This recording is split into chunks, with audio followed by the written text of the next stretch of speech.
Hi, my name is Keisha, And I'm Tiana E. Chapin, and this is Raw Talk Media, where there are no boundaries, no filters, just real talk. All right. So today we're going to be talking about, is marriage still worth it? Love, loyalty, and modern relationships. With the rising divorce rates, shifting gender roles, and financial pressures, is marriage still the goal or just an outdated contract? So let's get into it. I feel like maybe I'm not the right person for this. not saying the right person for this. I would say I love the ideal of marriage. I do love it, but I think we need to see it. Marriage, when it started in the process of women literally did not have rights. So, and parents got together and married us off because they benefit them. It wasn't really made for love. But now we are in a more climate where we're married for love and we're not knowing each other's family is less. And that's why I think the divorce rate has gone up sky high, because we're getting the ideal of planning a wedding and not actually putting all that planning into an actual marriage. And that's why they fail. Yeah. I think a lot of things go into why marriages are failing, and the traditional contract isn't quite, I think with everything that changes in time, there needs to be a revised way of doing things.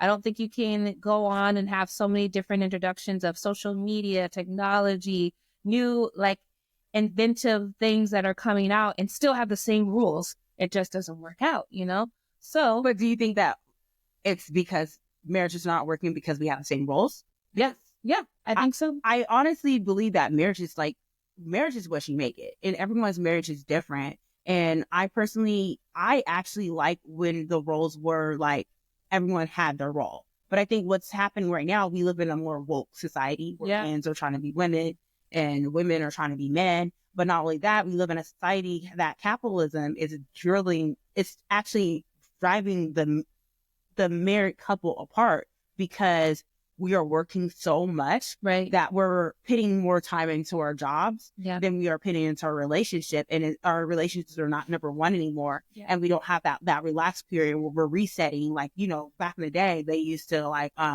the husband went to work, the wife was cooking at home. And then when the husband came home, whatever, they'll go to church and they reset.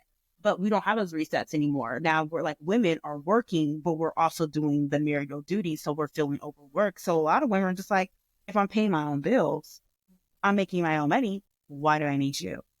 Yeah, I think that a lot of the times the roles also don't need to reflect what it has for the last few days. Yeah. Honestly, I love currently my brother. He is a stay-at-home dad. And I love it. I love that role. It works for their marriage. That work-life balance wasn't there. I won't tell his story, but I think that it's a great example of showing that we don't all have to, your masculinity doesn't get taken away if you choose to contribute to the household in a different way that has been seen in the past. So I think that marriages can look different. And I think the more that partners work together for whatever works for them, it could be successful.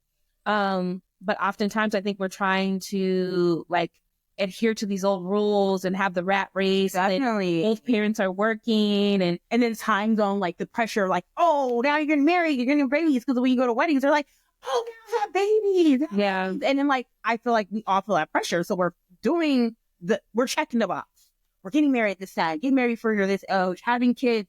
But the box are getting checked, but you're not happy for it. And I think because we're living in a society where social media does heavily influence what we do. And I think when we're seeing other people having these grand weddings, getting married at this age, we're looking at their life my life is not like that. So we're kind of measuring our lives and comparing. Yeah. And that's why marriage is not working. And people are rushing to get married because they're I'm at this age, I have to find the one. But he's really not the one, but they're marrying him because I'm at this age and I need to do it because the clock is ticking. But there's so many technologies in place that, you can still have babies and you can still do it. But I think we're just have this dated mind. Yeah. Mm-hmm. And not only that, but I just think that we don't always have to run for that goal of having the most grandiose wedding. Oh my God, I love my coworkers' wedding. So we all have discussed there's two of them that are married, and then me and another coworker that we all work together in a group of four. And two of us aren't married, never been married, and the other two are married. But both of them had simple weddings. It was so cute, and it was like heartwarming to them, like what they did. They went to a brunch with their friends and family, but they only were at the courthouse with each other. And then they picked out their rings at the pawn shop. And it was cute. I love it. It meant something to them, and it was sentimental. And I just love hearing stories like that. At the beach, or like, you don't need to invite all your friends. You don't even talk to half of them, and I'm paying for you guys to eat a meal. That's right. So I think stepping out of that, trying to, compete with everybody else to show like, oh, I had the grandiose wedding just to go into debt. No, I'm taking that money. We're going to go to IHOP. I'm going to take that money. We're going to go buy a house. We're going to invest in buying our first home together. Or, it's so crazy you said that. So remember when we were watching Bridgerton, and how it was like super in, and you saw that they went to the chapel, and it wasn't that many people at the chapel, and they got married, and then they went to their house, and everyone came to their house and like celebrated with them. Because back in the day, like the actual ceremony itself was just secret. It was between you, the immediate family, and it did get away from us. So I would definitely say, I had a big wedding. I had a whole bunch of people in there, and honestly, I still don't talk to some people. And I'm just like, would I do it again? Hell no. But would I get married again? I do. I do want to get married again. And I never thought about that out loud. Yeah.